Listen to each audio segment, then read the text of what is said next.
It's no secret that house prices have been absolutely skyrocketing over the past several years, and especially in 2020 and this year in 2021. I mean, we've seen absolutely vandalized, ruined homes sell for over asking price and receive offers within just a few days. We've seen homes sell for up to $1 million over asking price. It's just insanity out there. We've gotten to the point where the average cost of a home in the United States is a whopping $400,000, which is much more than many buyers, especially first-time buyers, can afford. With this absolute hysteria going on, people are more and more eager to hear about affordable housing solutions and what housing of the future is going to look like. And that's exactly what we are going to be talking about in this week's video.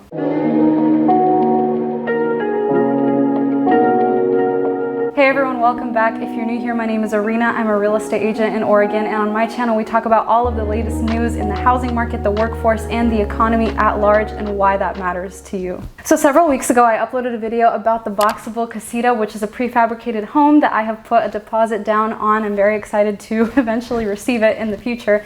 But the point is, after filming that video and really just diving into the new innovation of prefabricated and modular homes, it really got me thinking about housing of the future and what is that actually going to look like. So first off, why do we even need these innovations? Why do we need to come up with different ideas aside from the traditional stick-built home? Now, of course, there's nothing wrong with a traditional home, but there are a few different issues that housing of the future is attempting to solve. The first issue that I believe housing of the future is attempting to solve, and the one that I really highlighted in the introduction of this video, is, of course, affordability. Traditional stick-built homes are extremely expensive in the United States, especially right now. Affordability is really the glaring problem, the main reason as to why new innovations are being considered, because right now, traditional homes are out of reach for a vast majority of the population. According to a 2019 Freddie Mac survey, 82% of renters see renting as a more financially reasonable option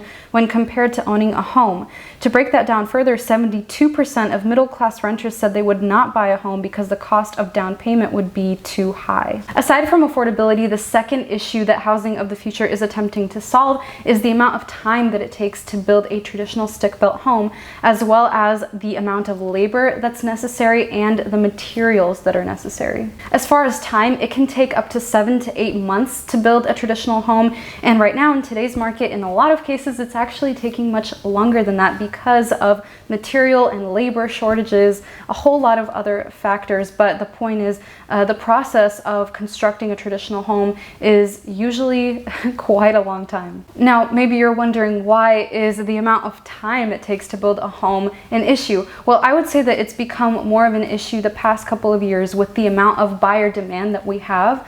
There are so many buyers out there that are looking to purchase a home, and the process of new construction is not going fast enough to keep up with that buyer demand. So if you can expedite the amount of time that it takes to build a dwelling, a home, then you could possibly meet that buyer demand that we're seeing much faster. Now, the reason that I mentioned materials as an issue in this point as well is because a lot of builders have been experiencing material shortages. This is really contributing to the time issue and really lengthening that process of building a traditional home. A survey that was conducted in May of 2021 by the National Association of Home Builders found that more than 90% of builders reported shortages of appliances, 87% reported a shortage of windows and doors, and more than 50% of builders reported shortages of steel beams, insulation, roofing materials, vinyl siding, copper wiring, and plumber fixtures, among other materials. Now, the third factor that housing of the future is attempting to accommodate is population growth, especially in urban areas, in cities. I did read that if the population continues to grow at the same rate that it currently is growing at,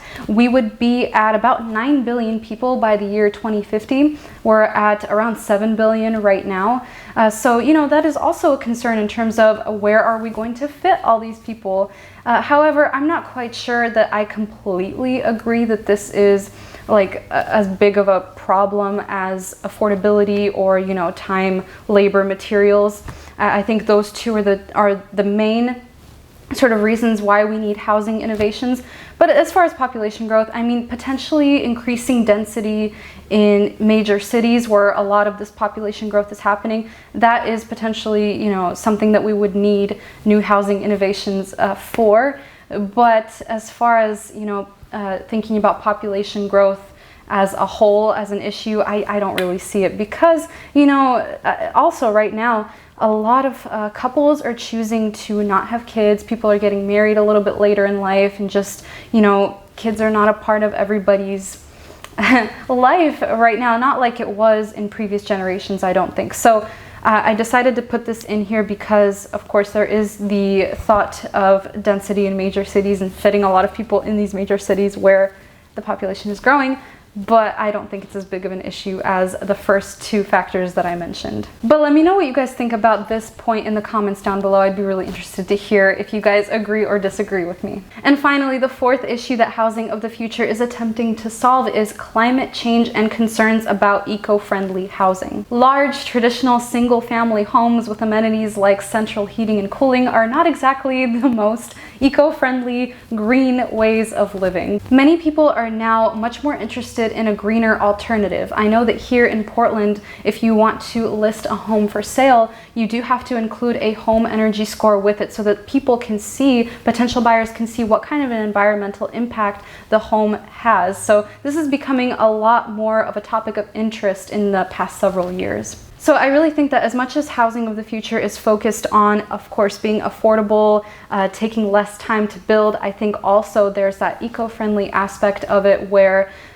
people are focusing on creating homes that do not have such a huge carbon footprint. An article by Forbes states that building and construction currently account for 39% of all carbon emissions in the world, and typically 40% of construction materials end up in a landfill. So we have our four categories, the four major reasons as to why we need new housing innovations for the future. So what does housing of the future look like? What type of homes can we expect to see in the near future to solve all of these different issues that I have listed? In my research and my experience, I have found that there are really two types of homes that we can expect to see a lot more of in the future. And the first one is, of course, prefabricated modular homes like the boxable casita, which I talked about several videos ago, and tiny homes. We're going to look at both of these types of homes, the pros, the cons, and how they solve all of those concerns that I mentioned in the beginning of this video. At the end of the video, I am going to talk about which type of home I believe is better out of these two options, but I would also love to hear your guys' thoughts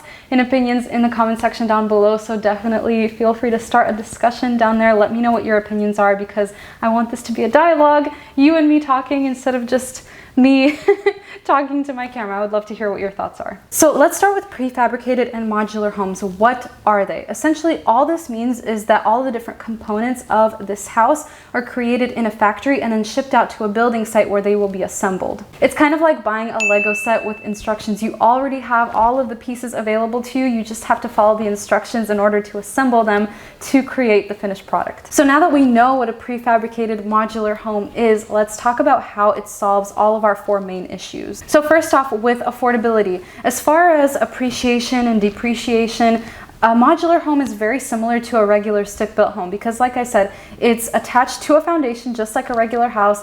The main difference is that all of the main components are put together, are created in a factory and then assembled on site. So they are not the same price-wise as a manufactured home that is not affixed to a foundation. But prefab homes are still cheaper than regular stick-built homes by about 10 to 25%. The main reason that these modular homes are cheaper than stick-built homes is just the process of acquiring the materials and actually building the components of this house. Mass-produced materials on an assembly line cut down costs because factories buy supplies in bulk. The cost of labor is also less because you don't have to send carpenters, plumbers, and electricians to individual construction sites.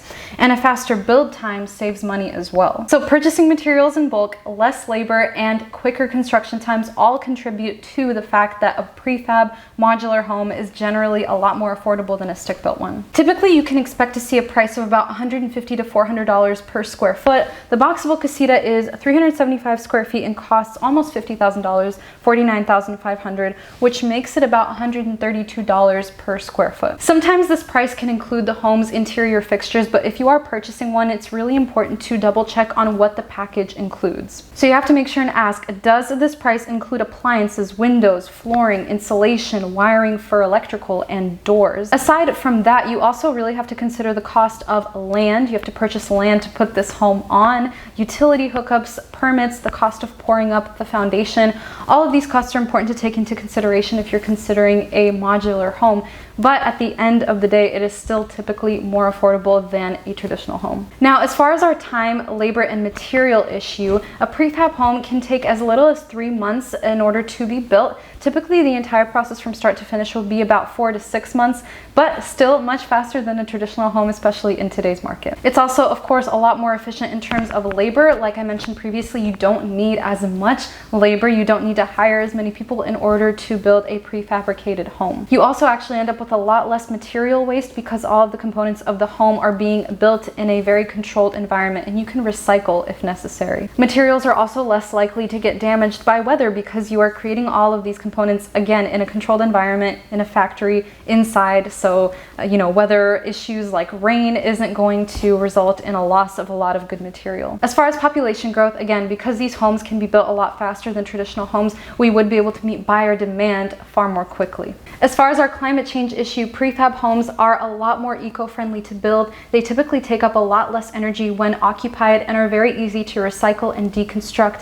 at the end of their lifespan. A quote that I found really interesting regarding prefab homes says, "While the concept of factory-built homes may seem strange today, in the next few years, planned modular communities may become much more commonplace.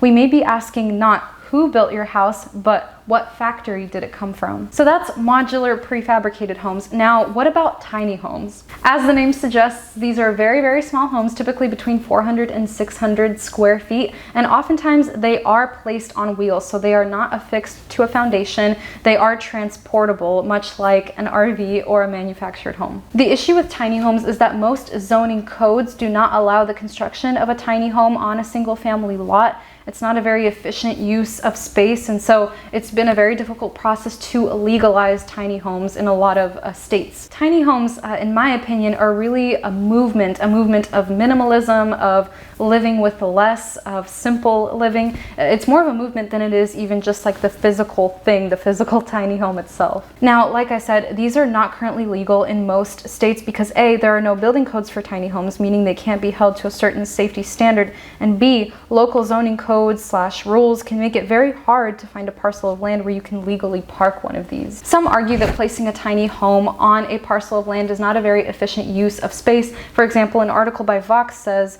that tiny houses don't make land cheaper and they're a very inefficient use of it. If you have a given piece of land and want to produce the most affordable housing possible out of it, you don't stick a tiny house on there. You build a many stories tall residential skyscraper with hundreds of apartments inside it. Really, with tiny homes, I believe that the main way that this is a viable housing solution for the future is if we have tiny home communities, because like I said, having just one single tiny house on a parcel of land, it's very difficult to actually, find an area where the zoning allows you to do that. It's a whole long permitting process. So I feel like the main way that this would really work out, especially in terms of density, in terms of fitting a lot of people into, a small area of land, you would need to have communities of tiny homes. I really think that that's the only way that this would be a good solution. So how do tiny homes solve our 4 core issues? Well, of course, with affordability, tiny homes are very affordable because they are so small. You can really get a tiny house for about $20,000 to $30,000.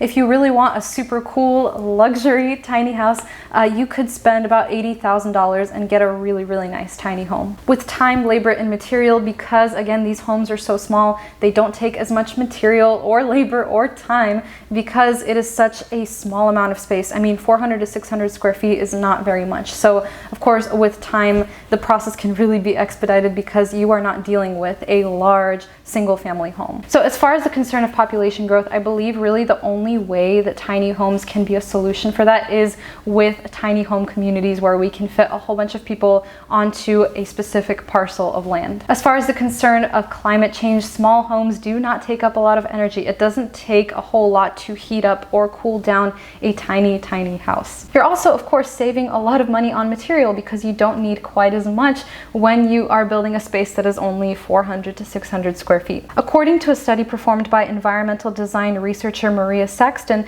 people who live in tiny homes reduce their energy consumption by about 45%. So which type of housing is the best solution for the future? I really believe that prefabricated modular homes are the housing of the future.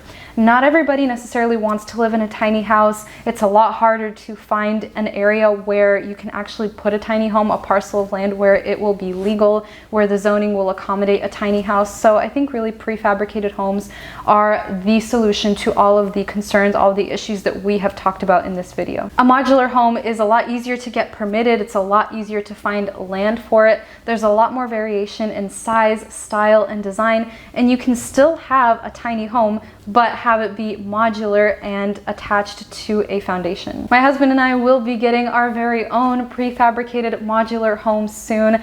We do have a little bit of a leg up because our current house where we live, our single family home, is on quite a large lot, so we already have land on which to place our boxable casita. But when we get our prefabricated home, I'm definitely going to be showing you guys what that looks like. You know, of course, all of my opinions are kind of just based on what I've read, what I've researched, but perhaps my opinion will change when I actually see a prefabricated home in person. But definitely let me know what you guys think is the better option in the comments down below. Is there something in terms of, you know, the tiny house movement that I missed, something that I need to be better educated on? Please let me know in the comments down below. I really want to hear your thoughts on this topic. All right, you guys, thank you so much for joining me this week. I had a lot of fun researching this topic. I hope you had a good time listening to all of my thoughts. I hope that you share your own thoughts in the comments down below. If you would like to see more from me, definitely make sure to subscribe. Join me weekly for new videos. If you want to see more from me on a more daily basis, you can definitely follow me on Instagram, which is @ArenaD. But that is it from me for today, so I will see you guys next week with a brand new video.